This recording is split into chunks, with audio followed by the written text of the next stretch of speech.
لبيك اللهم لبيك لبيك لا شريك لك لبيك إن الحمد والنعمة لك والملك لا شريك لك.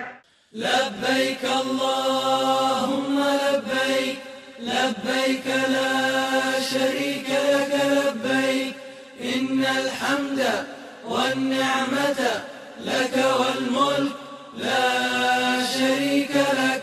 لبيك اللهم لبيك لبيك لا شريك لك لبيك. الحمد لله نحمده ونستعينه ونستغفره ونؤمن به ونتوكل عليه ونعوذ بالله من شرور أنفسنا ومن سيئات أعمالنا. من يهده الله فلا مضل له ومن يضلله فلا هادي له ونشهد أن لا إله إلا الله وحده لا شريك له ونشهد أن سيدنا ومولانا محمدا عبده ورسوله وصلى الله عليه وعلى آله وأصحابه وأزواجه وأتباعه وسلم تسليما كثيرا كثيرا. أما بعد فأعوذ بالله من الشيطان الرجيم. بسم الله الرحمن الرحيم. لن ينال الله لحومها ولا دماؤها ولكن يناله التقوى منكم. وقال رسول الله صلى الله عليه وسلم: من وجد ساعة فلم يضح فلا يقربن مصلانا، أو كما قال عليه الصلاة والسلام. صدق الله المولانا العظيم وصدق رسوله النبي الكريم، ونحن على ذلك لمن الشاهدين والشاكرين والحمد لله رب العالمين. إن الله وملائكته يصلون على النبي يا أيها الذين آمنوا صلوا عليه وسلموا تسليما. اللهم صل على محمد وعلى آل محمد كما صليت على إبراهيم وعلى آل إبراهيم إنك حميد مجيد. اللهم بارك على محمد وعلى آل محمد كما باركت على إبراهيم وعلى آل إبراهيم إنك حميد مجيد. رب اشرح لي صدري ويسر لي أمري واحلل عقدة من لساني يفقهوا قولي. اللهم انفعني بما علمتني وعلمني ما ينفعني. محترم ناظرین و سامعین، السلام علیکم ورحمۃ اللہ وبرکاتہ۔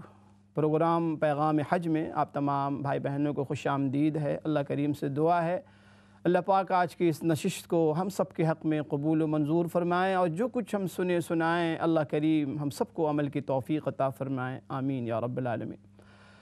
ناظرین، سب سے پہلے میں بڑا مشکور ہوں اسلام چینل اردو کی پوری ٹیم کا، میں بڑا مشکور و ممنون ہوں، اور آپ سب کی طرف سے ہم ان کا شکریہ ادا کرتے ہیں کہ ایسے مواقع پر جو ایسی گھڑیاں ہوتی ہیں، ایسی ساعتیں ہوتی ہیں، ایسے ایام جو آتے ہیں رمضان کے حوالے سے، ذی الحج کے حوالے سے، محرم الحرام کے حوالے سے، تو ایسے مواقع پر وقت کی مناسبت سے اور ان لمحات کی نزاکت کو سامنے رکھتے ہوئے ماشاءاللہ بڑے اچھے انداز میں آپ بیانات سن رہے ہوتے ہیں، محظوظ ہو رہے ہوتے ہیں، اللہ اس کے رسول صلی اللہ علیہ وسلم کا ذکر خیر سن رہے ہوتے ہیں، موقع محل کی مناسبت سے مسائل بھی سن رہے ہوتے ہیں، تو ہم سب ان کے بہت مشکور ہیں، ان کے لیے ہم سب دعا گو ہیں، اور ہمیں ہونا بھی چاہیے کہ اللہ کریم اس چینل کو، اس کے اندر جو پروگرام ہوتے ہیں، جتنے مفتیان کرام ہیں، علماء ربانی ہیں، علماء کرام ہیں، اور پوری ٹیم جو ہے، ظاہر ہے کہ ایک ٹیم ورک ہے، یہ پوری ٹیم کے اندر جتنی بھی لوگ ہیں، اللہ سب کی کاوشوں کو، مساعی جمیلہ کو قبول فرمائے۔ اللہ ہم سب کو اسی طرح مرتے دم تک دین اور نیک کاموں کے حوالے سے اللہ ہم سب کو قبول فرمائے، اور یہ صدا، یہ دعوت کا کام سلسلہ چلتا رہے، جاری و ساری رہے۔ اللہ اس چینل کو بہت قبولیت عطا فرمائے، یہاں کام کرنے والوں کو اللہ بہت برکتیں عطا فرمائے۔ بہرحال ناظرین، یہ بہت ہی برکت والا مہینہ، عظمت والا مہینہ شروع ہو چکا ہے، ذی الحج کا مہینہ، یعنی کئی اعتبار سے اس مہینے کے اندر خیر اور بھلائیاں جمع ہیں، ہر اعتبار سے۔ ایک تو کہ دیکھیں ذی الحج کا مہینہ اشہر حرم میں سے ہے، بار بار یہ باتیں بتائی جا چکی ہیں کہ 4 محترم مہینوں میں سے ایک مہینہ جس کو اشہر حرم میں شامل کیا ہے اللہ پاک نے، وہ مہینہ ذی الحج کا مہینہ ہے۔ دوسرا جو بڑی خصوصیت ہے، امتیاز ہے اس مہینے کی اللہ اکبر خوبی کے اعتبار سے، وہ خصوصیت یہ ہے کہ یہ مہینہ حج کا مہینہ ہے۔ اللہ پاک نے عظیم الشان عبادت کے لیے جس مہینے کو قبول فرمایا، جس مہینے کو منتخب فرمایا، جو ایام اللہ نے منتخب فرمائے، وہ ایام اسی مہینے کے اندر ذی الحج کے اندر ہے، وہ ایام ہیں جن کو اللہ پاک نے مخصوص انداز میں منتخب فرمایا ہے حج کے اعمال کے لیے۔ حج کے جو ارکان ادا کیے جاتے ہیں 8 ذی الحج سے لے کے 13 ذی الحج تک، یعنی یہ 5 دن ہوتے ہیں جن میں حج کے مخصوص ارکان ادا کیے جاتے ہیں، حج کے مخصوص احکام اور اعمال ادا کیے جاتے ہیں۔ تو کئی اعتبار سے اللہ پاک نے اس مہینے کو قبولیت بخشا ہے، شرف بخشا ہے، اور بڑی اس کے اندر برکتیں ہیں، بڑی اللہ اکبر اس کے اندر رحمتیں ہیں، اور بڑا اجر و ثواب اس کے اندر اللہ پاک نے رکھے ہیں۔ تو اللہ کرے کہ آج جو یہ بیان آپ سنیں اور میں جو کروں، اللہ ہماری زبان سے خیر کی باتیں اللہ ہمیں کہنے کی توفیق عطا فرمائے، نفع بخش باتیں کہنے کی اللہ ہمیں توفیق عطا فرمائے، جس پر میرا بھی عمل ہو، آپ سب کا عمل ہو۔ اللہ کریم سے دعا ہے ناظرین، اللہ پاک اس مہینے کے اندر، خاص کر کے اس عشرے کے اندر جتنی خیر و برکت اللہ پاک نے رکھی ہیں، جتنی سعادتیں رکھی ہیں، اللہ پاک نے بھلائیاں رکھی ہیں، خیر رکھا ہے، اللہ ہم سب کو، آپ سب کو، تمام ناظرین کو، تمام ہمارے سامعین کو، اسلام چینل اردو کے جتنے ویورز ہیں، اللہ تمام ویورز کو، بلکہ پوری امت کو اللہ پاک پورا حصہ نصیب فرمائے کہ ہم میں سے کوئی شخص اس عشرے کے خیر و برکت سے محروم نہ ہو، کسی شخص کا نام محرومین میں شامل نہ ہو۔ اللہ سب کو اپنے شایع نشان اللہ نوازے۔ جو لوگ اس عشرے میں روزہ رکھ رہے ہیں، اس عشرے میں عبادات کر رہے ہیں، تلاوت کر رہے ہیں، وظائف پڑھ رہے ہیں، جو بھی خیر کا کام آپ کر رہے ہیں، آپ صدقہ دے رہے ہیں، آپ زکوٰۃ، اگر آپ کی بچی آپ زکوٰۃ ادا کر رہے ہیں، کوئی بھی خیر و نیکی کا کام آپ کر رہے ہیں، اللہ کریم آپ کی اس کام کو اپنی بارگاہ میں، اپنی جناب میں اللہ بے حد شرف قبولیت عطا فرمائے، آمین یا رب العالمین۔ تو ناظرین، عرض یہ کر رہا تھا کہ یہ جو عشرہ ہے، اتنا مبارک عشرہ ہے، اتنا مبارک عشرہ ہے، بلکہ بعض علماء نے لکھا ہے کہ یہ جو عشرہ ہے نا، جس کے بارے میں رسول اللہ صلی اللہ علیہ وسلم نے عجیب انداز میں ارشاد فرمایا کہ ما من عمل، کوئی عمل، ما من ایام، کوئی دن، یعنی تخصیص نہیں، یعنی سال کے جتنے دن ہیں، جتنے ایام ہیں، جتنے ڈیز ہیں، اللہ کو کسی دن کے اندر کوئی عمل اتنا محبوب نہیں ہے جتنا عمل صالح ان دنوں میں اللہ کے یہاں محبوب۔ اللہ کے ہاں جتنے عمل صالح، جتنا محبوب ان ایام کے اندر ہے، یعنی پہلی ذی الحج سے لے کے 10 ذی الحج تک، ان ایام کے اندر کیے جانے والے اعمال صالحہ، کی جانے والی نیکی اتنا محبوب ہے اللہ پاک کے یہاں کہ اتنی محبوبیت اور اتنی رغبت اور اتنی پسندیدہ کوئی اور دن میں کیے جانے والے اعمال کو نہیں۔ تو آپ اندازہ لگائیں کتنی فضیلت والے یہ ایام ہیں، کتنی برکتوں والے ایام ہیں۔ اللہ کریم سے دعا ہے ناظرین کہ اللہ کریم اس جو عشرہ ہمیں اللہ پاک نے یہ عطا فرمایا ہے، ذی الحج کا پہلا عشرہ، اللہ اپنے شایع نشان ہمیں عبادت کرنے کی توفیق عطا فرمائے۔ اللہ ہم سب کو اس عشرے کی قدردانی کی توفیق عطا فرمائے۔ اللہ اس کا ہم اکرام کرنے والے ہوں، احترام کرنے والے ہوں، اور بھرپور اس عشرے کے ساتھ ہمارا جو معاملہ ہو، بہترین ہمارا معاملہ ہو کہ اس میں ہم عمل صالح کے ساتھ گناہوں سے بچتے ہم اس عشرہ گزاریں، تاکہ خوب خیر و برکت کے ہم سمیٹنے والے ہوں۔ تو ناظرین، اس عشرے کے اندر بے شمار ایسے اعمال ہیں جو کیے جا سکتے ہیں اور ہمیں کرنے چاہیے، اور کچھ عمل وہ ہے جو مخصوص ہے حاجیوں کے ساتھ، وہی لوگ کر سکتے ہیں جو حج میں گئے ہیں، اور جو حج میں اس وقت مکہ مکرمہ کے لوگ ہیں یا مدینہ منورہ کے لوگ ہیں، یا مخصوص جو لوگ بھی حج گئے ہیں، اللہ کریم ان کے حجوں کو قبول و منظور فرمائے۔ اور جو جانا چاہتے تھے، جن کے دل میں بڑی کسک تھی، بڑی چبھن تھی، بڑا اللہ اکبر ایک جذبہ تھا، ایک عجیب تڑپ تھی، ایک طلب تھی کہ اللہ کاش کہ میں بھی جاتا، یا اللہ کاش کہ میں بھی حج کرتا، یا اللہ مجھے بھی وہ قیمتی لمحات ہمیں بھی نصیب ہوتے، وہ گھڑیاں ہمیں بھی نصیب ہوتیں، وہ حرمین شریفین کی وہ گلیاں، وہ سڑکیں، اللہ اکبر وہاں کی نورانی ہوائیں اور فضائیں ہمیں بھی نصیب ہوتی۔ لیکن ظاہر ہے کہ مجبوری کے تحت بہت سے لوگ جانا چاہتے تھے، نہیں جا پائے، لاک ڈاؤن کی وجہ سے یا اس وائرس کی وجہ سے۔ تو یقین جانیے ہمارا اور آپ کا اللہ بہت کریم ہے، ہمارے اور آپ کی اللہ پاک بہت کریم ہے، یقینی طور پہ اس عذر کی وجہ سے۔ ظاہر ہے کہ یہ عذر ہماری اور آپ کی طرف سے نہیں تھی، یہ عذر یہ قدرتی ایک آفت تھی، اللہ پاک کی یہ مشیت تھی، اللہ کے حکم سے یہ مصیبت آئی ہے۔ تو یقین جانیے کہ جو لوگ جانا چاہتے تھے لیکن اس عذر کی وجہ سے نہیں گئے، اللہ کریم انہیں محروم نہیں کرے گا، اللہ پاک انہیں کسی بھی اجر و ثواب سے محروم نہیں کرے گا، پورا ان کو اجر ملے گا انشاءاللہ تعالی۔ جن کے دل میں تڑپ اور طلب تھی اللہ کاش کہ میں بھی حج کرتا۔ تو آج یہ کر رہا ہوں کہ چند اعمال تو وہ ہیں جو مخصوص ہیں حجاج کے ساتھ، جو حاجی وہاں پہ جاتے، وہاں منی جاتے اور عرفہ جاتے اور مزدلفہ جاتے اور پھر وہاں قربانی کرتے اور حرمین شریفین کے اندر جو وہ مخصوص حج کے جو اعمال، لیکن بہت سے وہ اعمال ہیں ناظرین جو غیر حاجی کے لیے، وہ حاجی کے لیے غیر حاجی بھی اس میں شامل ہو سکتا۔ تو ان 10 دنوں میں بہت سے اعمال ہمیں رحمت عالم صلی اللہ علیہ وسلم نے آپ صلی اللہ علیہ وسلم نے ہمیں ارشاد فرمایا ہوا ہے اور ہمیں تلقین کی گئی، ہمیں تاکید کی گئی۔ ان میں سے سب سے پہلا عمل جو ہمیں متوجہ ہوتا ہے ہماری طرف، وہ ہے اپنے جو لوگ قربانی کا ارادہ رکھتے ہیں، قربانی کا ارادہ کرتے ہیں، ان کے لیے حکم ہے کہ وہ اپنے بال اور ناخن نہ کاٹیں۔ سب سے پہلا جو حکم ہماری طرف متوجہ ہوتا ہے، تو لہٰذا اور یاد رکھیں کہ یہ جو حکم ہے یہ مستحب ہے، یہ فرض واجب کا درجہ نہیں ہے۔ میں نے بارہا عرض کیا ہے کہ دیکھیں اسلام کی خصوصیت یہ ہے کہ اسلام کے اندر، اسلامی تعلیمات کے اندر اس بات کی بڑی تاکید کی گئی ہے کہ جو حکم جس درجے کا ہو اسی درجے میں رکھا جائے، اسی کیٹیگری میں رکھا جائے، اسی مقام پر رکھا جائے، اس کو مکس اپ نہ کیا جائے، اس کی کیٹیگری کو نہ چینج کیا جائے۔ چنانچہ یہ حکم مستحب ہے۔ بہت اچھی بات اگر کوئی شخص پابندی کرتا ہے، جو لوگ ارادہ رکھتے ہیں قربانی کرنے کا، اس عمل کو کرنا چاہیے۔ اور یہ عمل کیا ہے؟ دیکھیں یہ یعنی اتنا سستا سودا ہے۔ اس عمل میں کیا ہے آپ دیکھیں اس عمل کی حکمت۔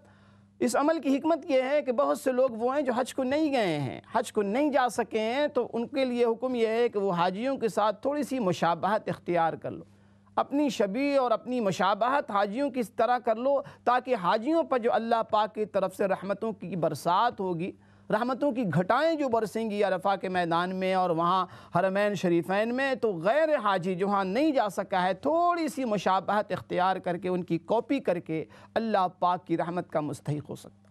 یہ ہمارا اور آپ کا اسلام اتنی پیاری اس کی تعلیمات ہیں، اتنا آسان ہے، یقین جانیے کہ ثواب، اجر و ثواب کو کمانا، اللہ پاک کو راضی کرنا، اللہ پاک کا قرب حاصل کرنا، بہت تھوڑی سی فکر کی ضرورت۔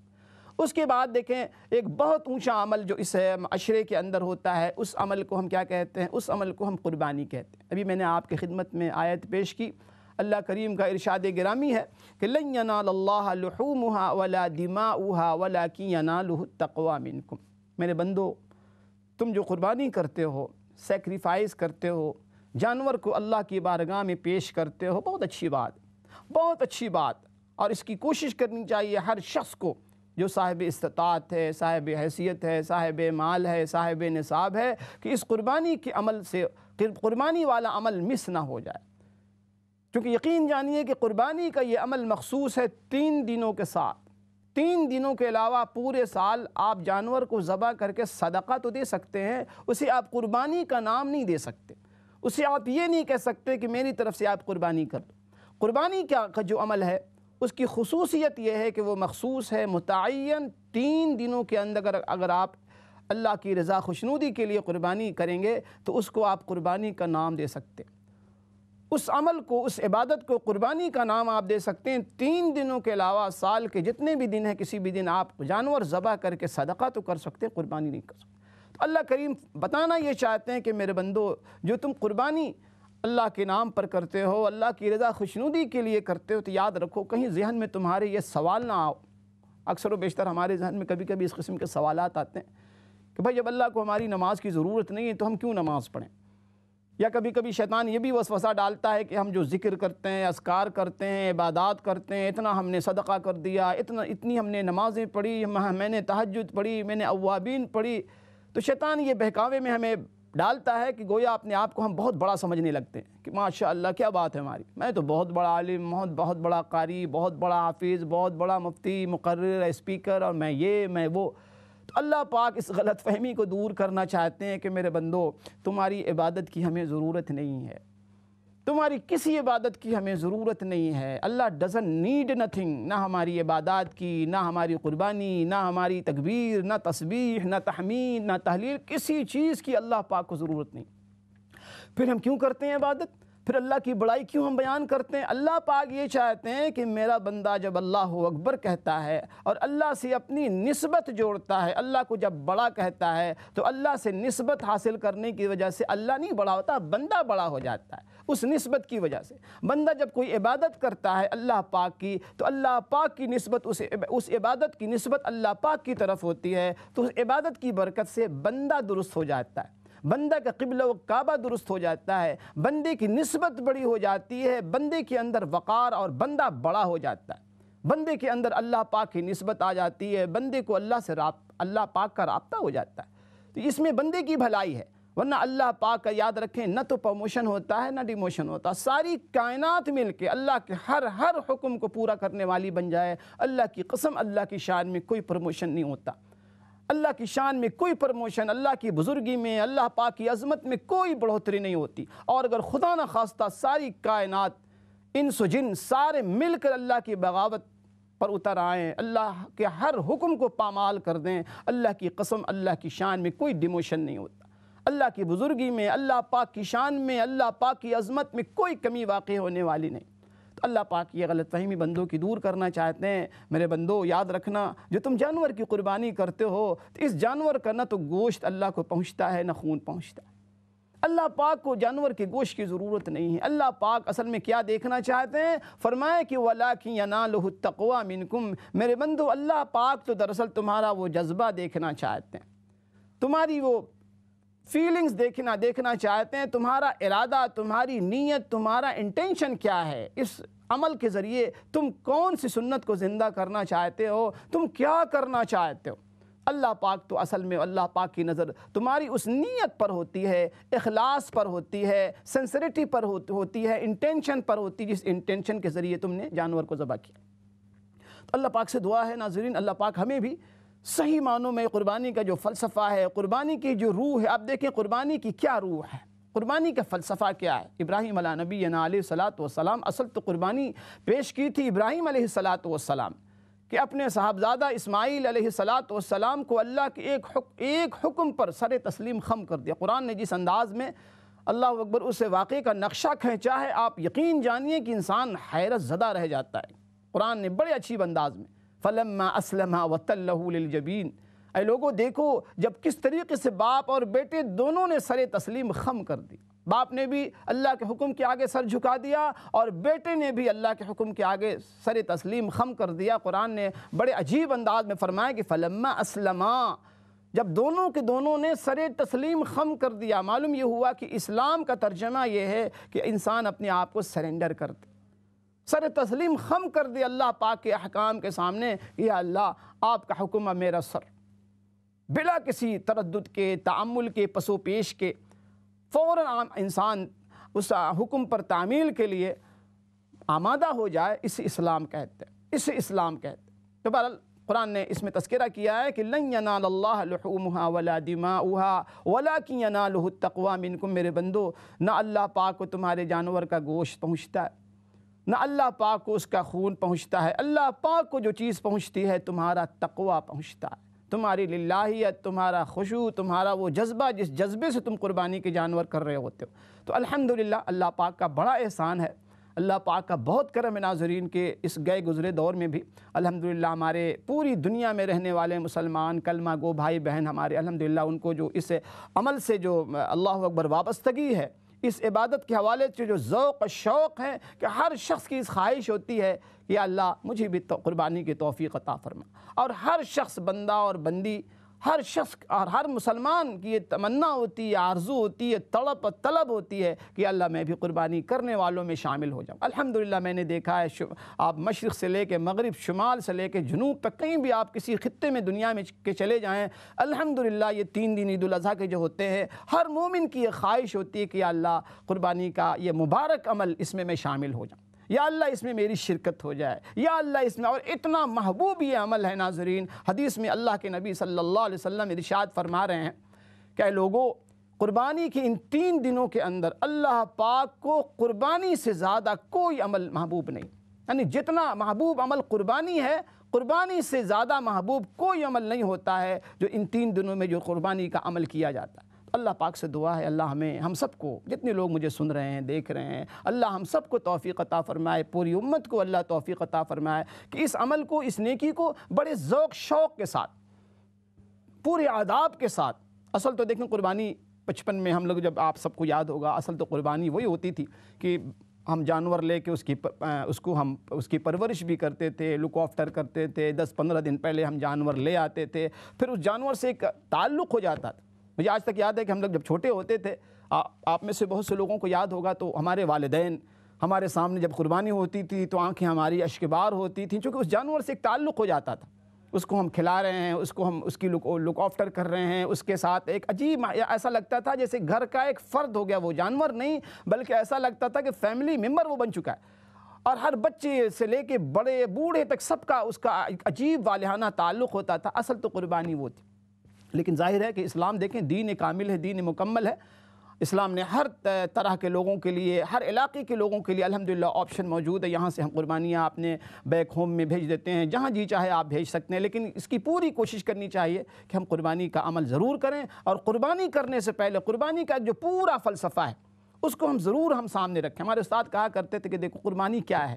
قربانی اصل میں اپنی وہ خواہشات، وہ ناجائز خواہشات، اس کے گلے پر چھری چلانا، اصل یہ قربانی کہ اللہ کو ناراض کر دینے والے جو خواہشات اٹھتی ہیں، جو ارادے ہوتے ہیں، تو اللہ کو ناراض کر دینے والے جو جذبات ہیں ان کو پورا نہ کرنا، گویا ان کے گلے پر چھری چلانا، یہ ہے اصل میں قربانی. تو قربانی کرنے والا بھی دراصل قربانی کے ذریعے اس بات کا اعتراف کر رہا ہوتا ہے کہ میرے اللہ، میری زندگی، میری موت، سب کچھ، جیسے قرآن کی وہ آیت ہے قُلْ إِنَّ صَلَاتِي وَنُسُكِي وَمَحْيَايَ وَمَمَاتِي لِلَّهِ رَبِّ الْعَالَمِينَ. ابراہیم علیہ السلام قرآن نے اس کا تذکرہ کیا ہے کہ آپ کہہ دیجئے کہ میری نماز، میری قربانی، اِنَّ صَلَاتِي، میری نماز اور میری قربانی، وَمَحْيَايَ وَمَمَاتِي، میرا جینا اور میرا مرنا، یا اللہ سب کچھ آپ کے لیے.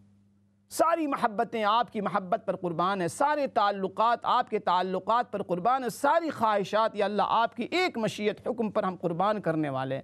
تو گویا قربانی کرنے والا اس بات کا اعتراف کر رہا ہوتا ہے، اس بات کا اقرار کر رہا ہوتا ہے یا اللہ پہلی ترجیح آپ کے حکم، اللہ آپ کے حکم کے سامنے ہم ساری نافرمانی ہمیں قابل قبول ہے، آپ کی نافرمانی نہ ہو. سب سے زیادہ محبت، سب سے زیادہ تعلق اس کا اظہار کر رہا ہوتا ہے قربانی کرنے والا کہ یا اللہ دیکھ، جیسے ابراہیم علیہ السلام نے اللہ کے ایک حکم پر اپنے بچے کو قربان کرنے کی پوری کوشش کی، اپنی طرف سے قربان کر دیا تھا، انہوں نے اس کی قربانی کر دی تھی. یا اللہ اگر آپ ہمارا امتحان لے رہے ہیں تو میں امتحان دینے کو تیار ہوں. علماء نے ابراہیم علیہ السلام کے حوالے سے بڑا پیارا واقعہ لکھا ہے کہ ایک موقع پر فرشتوں نے پوچھا اللہ پاک سے کہ یا اللہ آپ ابراہیم کو آپ نے خلیل اللہ بنایا ہے، یا اللہ واقعی ابراہیم خلیل اللہ ہیں، واقعی ابراہیم علیہ السلام آپ سے اتنی محبت کرتے ہیں کہ آپ نے ان کو خلیل کہتے ہیں، بہت گہرے دوست کو، بہت کلوز دوست کو خلیل کہا جاتا ہے عربی میں. ورنہ فرینڈ کے لیے دوسرے بھی الفاظ آتے ہیں، لیکن خلیل اس دوست کو کہتے ہیں، نہایت ہی قریب ترین دوست کو خلیل کہتے ہیں. اللہ پاک نے فرشتوں سے پوچھا کہ تمہیں میرے ابراہیم کی محبت پر شک ہے؟ تم امتحان لے لو ابراہیم کا. کہتے ہیں ابراہیم علیہ السلام کہیں بیٹھ کر، بیابان میں بیٹھ کر بکریاں چرا رہے تھے. ایک فرشتہ انسانی شکل میں گیا اور اس نے جا کے کچھ کلمات، دعائیہ کلمات پڑھے جو ہم تراویح کے 4 رکعت کے آخر میں پڑھتے ہیں ترویحہ کے میں، سبحان ذی الملک والملکوت سبحان ذی العزت والعظمت. فرشتے نے اس انسانی شکل میں گیا فرشتہ اور اس نے یہ کلمات پڑھے. ابراہیم علیہ السلام یہ الفاظ سن کر بہت بے چین اور بے قرار ہو گئے اور اس کے پاس گئے، کہا تم نے کیا پڑھا ہے، دوبارہ پڑھو، بہت میں محظوظ ہوا ہوں. اس فرشتہ چونکہ امتحان کے لیے گیا تھا، اس نے کہا کہ میں دوبارہ پڑھ تو دوں لیکن آپ مجھے کیا دیں گے؟ ابراہیم علیہ السلام نے فرمایا کہ دیکھو میری جو بکریوں کا جو ریوڑ ہے نا، یہ بکریوں کے ریوڑ میں جتنی بکریاں، آدھی بکریاں میں تمہیں دے دوں گا عوض میں اور انعام کے طور پہ. بہرحال اس فرشتے نے وہ پوری دعا سنائی. ابراہیم علیہ السلام بہت محظوظ ہوئے، کہا ایک مرتبہ اور سنو. اس فرشتے نے کہا کہ اب آپ مجھے کیا دو گے؟ ابراہیم علیہ السلام نے فرمایا کہ اگلی جو ریوڑ میں بکریاں، آدھی بکریاں بچی ہوئی ہیں، وہ سب تمہیں حوالے میں تمہیں دے دوں گا انعام کے طور. بہرحال اس نے دوسری مرتبہ وہ دعا فرشتے نے سنائی. اس کے بعد ابراہیم علیہ السلام اور زیادہ، اللہ اکبر، فرط محبت میں اور زیادہ جوش آیا. ابراہیم علیہ السلام نے اس سے پوچھا کہ اور درخواست کی اور فرمایا کہ ایک مرتبہ اور سناؤ. اس فرشتے نے عرض کیا کہ اب آپ کیا دیں گے، آپ کے پاس تو کچھ بھی نہیں۔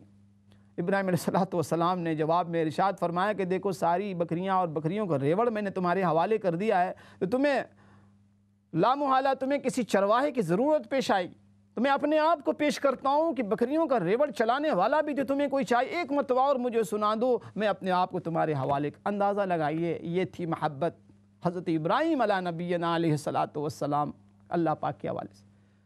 اور پھر اللہ اکبر کیا مقام تھا ابراہیم علیہ السلام کا۔ قرآن نے بڑے عجیب انداز میں ابراہیم علیہ السلام کا تذکرہ فرمایا، بڑے عجیب انداز میں ابراہیم علیہ السلام کی سیرت کو پیش کیا ہے اللہ پاک نے۔ مختلف مقامات پہ آپ قرآن پڑھیں تو آپ دیکھیں کہ واقعی کیا ابراہیم علیہ السلام کا مقام تھا۔ تو بہرحال یہ جو عمل تھا ابراہیم علیہ السلام کا، یہ عمل، اور اللہ پاک نے فرمایا کہ وَتَرَكْنَا عَلَيْهِ فِي الْآخِرِينَ، ہم تمہارے پچھلوں میں یہ سنت کو جاری رکھیں گے، یہ سنت جاری رہے گی قیامت تک۔ تو الحمدللہ اس عشرے کے اندر ناظرین ایک بہت اونچا عمل جو ہم کرتے ہیں، الحمدللہ اللہ قبول فرمائے۔ حدیث میں آتا ہے کہ جو لوگ قربانی کرتے ہیں تو قربانی کے جانور کا خون زمین پہ گرنے سے پہلے اللہ قربانی کرنے والے کو قبول فرما لیتے ہیں، اس کی قربانی قبول ہوتی ہے، اللہ قربانی کرنے والے کی مغفرت فرما دیتے ہیں۔ تو اللہ کرے کہ ہم سب بڑے ذوق کے ساتھ، شوق کے ساتھ اس عشرے کے اندر قربانی کا عمل بھی کریں، اور اللہ سب کو قبول و منظور فرمائے۔ ناظرین مختصر سے بریک کے لیے جانا ہے، بریک کے بعد پھر انشاءاللہ حاضری ہوتی ہے۔ السلام علیکم ورحمۃ اللہ وبرکاتہ۔ لبيك اللهم لبيك لبيك لا شريك لك لبيك إن الحمد والنعمة لك والملك لا شريك لك لبيك اللهم لبيك لبيك لا شريك لك لبيك۔ بسم اللہ الرحمن الرحیم، الحمد للہ وکفا وسلام علی عبادہ الذین اصطفیٰ۔